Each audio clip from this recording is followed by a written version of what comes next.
दीजिए प्रभु। मैं अज्ञानी, ये भूल गया था कि जीवन और मृत्यु प्रकृति के वो नियम है जिसका नियंत्रण आपके हाथों में है। महाराज जी, मैं आपसे एक निवेदन करना चाहता हूँ। कहिए। मेरे यहाँ पधार कर मुझे सेवा का अवसर प्रदान करें। ठीक है भक्त वंशक हाजर, हमें आपका निवेदन स्वीकार है। अब हम शीघ्र ही आपके यहाँ पधारेंगे। सहजानंद कृपाल ने रखी वचन की लाज, वचन निभाने आ गए सब शिष्यों के साथ। ईश्वर के जहाँ चरण पड़े हो जाए कल्याण। कण कण जन जन कर रहा स्वामी का सम्मान, स्वामी का सम्मान। हुआ प्रभु का गाँव में वो आदर सत्कार, नतमस्तक सारे हुए स्वामीनारायण भगवान की जयकार। गूंजी जय जयकार।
प्रभु से पिछले जन्म का नाता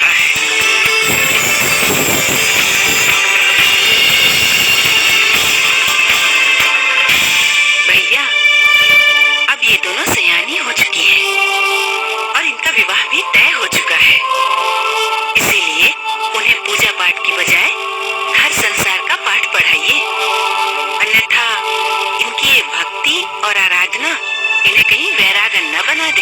आप ठीक कह रही हैं बहन। हम शीघ्र ही इन दोनों के विवाह की तिथि निकलवाते हैं। ब्याह? मैं ब्याह नहीं करूंगी और मैं भी ब्याह नहीं करूंगी माँ। लेकिन क्यों? आपके इस प्रश्न का उत्तर बस इतना ही है माँ कि आप जिन दायित्वों के बंधनों में बांधना चाहती हैं, हम उस बंधन में नहीं बंधना चाहते। उस बंधन में बंधना हर नारी के लिए सौभाग्य और गर्व की बात होती है बेटी। चाहे वो राजा की बेटी हो या रंक की, हर बेटी को अपना घर त्याग कर पति के घर जाना ही पड़ता है।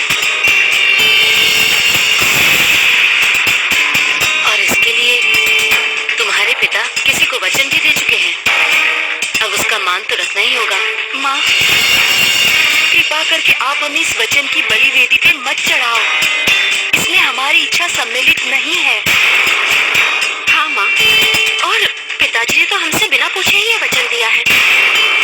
अतः आप उनसे कहिए कि वे अपना वचन तोड़ दें, क्योंकि हम दोनों ने अपना ये जीवन श्री हरि को अर्पण कर दिया है और हम उनकी भक्ति के अलावा कोई भी बंधन में बंधने को तैयार नहीं है। और यही हमारा अंतिम निर्णय है।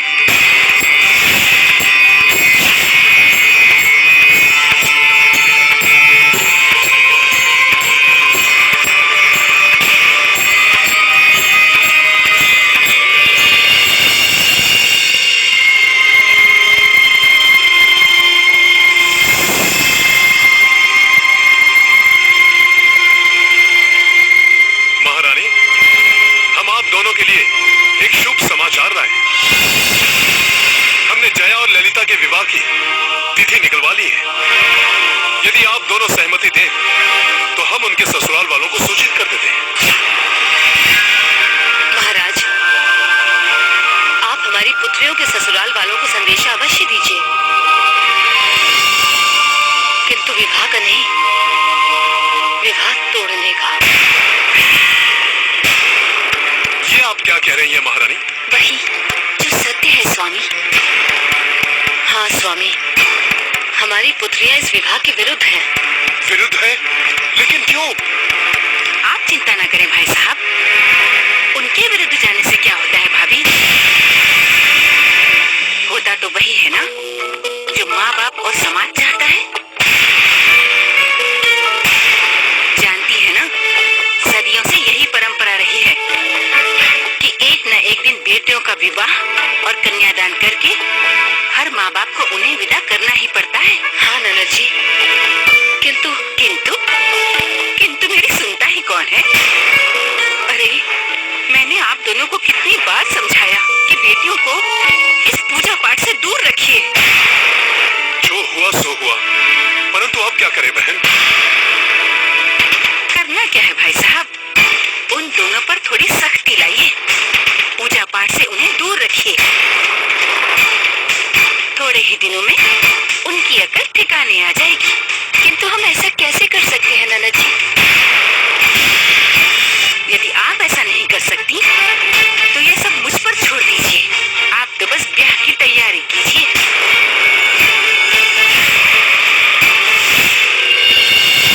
अक्सर ऐसा होता है कि मनुष्य सोचता कुछ और है और होता कुछ और है। ऐसा इसलिए होता है क्योंकि भगवान ने हर मनुष्य के भाग्य में कब, कहां, क्या घटित होगा, ये सब उसकी नियति में पहले से ही लिख दिया है और उसे न ही कोई मनुष्य मिटा सकता है और न ही वो उसे बदल सकता है। परंतु ये सब जानते हुए भी कई मनुष्य स्वयं को दूसरों के भाग्य का विधाता समझ लेते हैं और अपने मनमाने ढंग से उनकी तकदीर को बदलने की कोशिश में लग जाते हैं। और वो चाहकर भी ऐसा नहीं कर सकते क्योंकि वो भगवान नहीं, केवल इंसान है। अतः प्रत्येक मनुष्य को अपने धर्म का पालन करना चाहिए। इसी में सबका कल्याण है।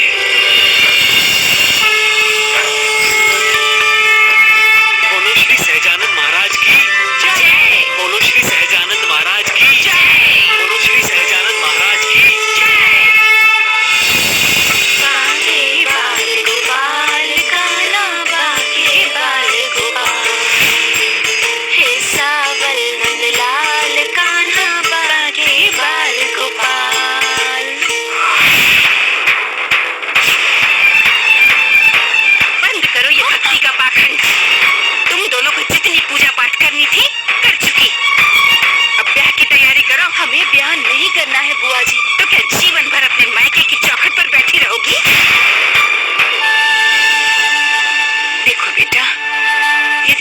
जिन्होंने ब्याह नहीं किया तो तुम्हारे पिता एबल खाचर की जग हसाई होगी। उन पर वचन भंग करने का दोष मढ़ा जाएगा। और तो और यदि उन्होंने तुम दोनों का कन्यादान नहीं किया तो वो पाप के भागी बनेंगे। हर बेटी और बेटे का ये कर्तव्य होता है कि वो अपने माता पिता के वचन का पालन करें। और ये पूजा, ये भक्ति, ये तो तुम विवाह के उपरांत भी कर सकती हो। आपने सही कहा है बुआ जी, परंतु आप ही बताइए बुआ जी, अपने श्री हरि की भक्ति को छोड़कर हम कैसे किसी और के बंधन में बंध सकती हैं? ये तो उस मनुष्य के साथ भी छलावा होगा जिसकी हम जीवन संगिनी बनेंगी।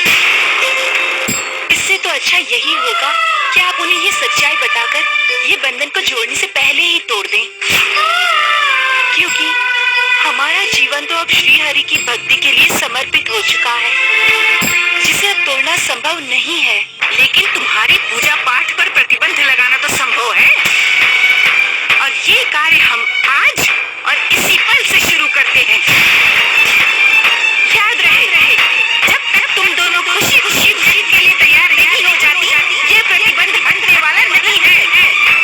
बढ़िया ही पुजारिन कहेगी।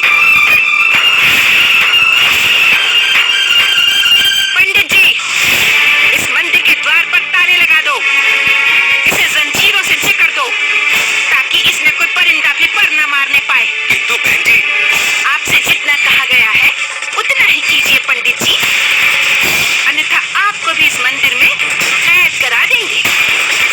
ध्यान रहे, मेरे आदेश के बिना इस मंदिर के कपाट खोले नहीं जाएंगे। जाइए, निकलिए यहाँ से।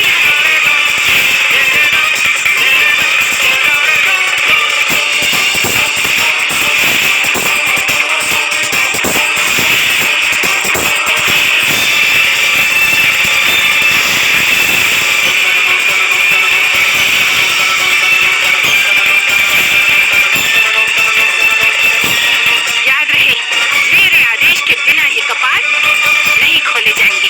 जी बुआ जी।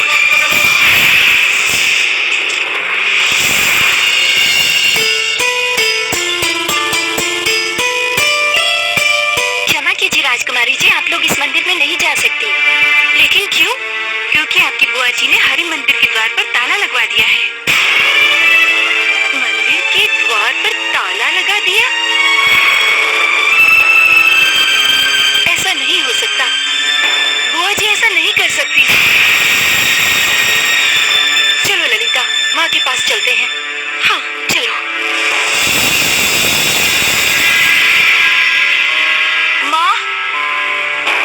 माँ, आप बुआ जी से कहिए कि मंदिर के द्वार खुलवा दे, हमें भगवान को भोग लगाना है।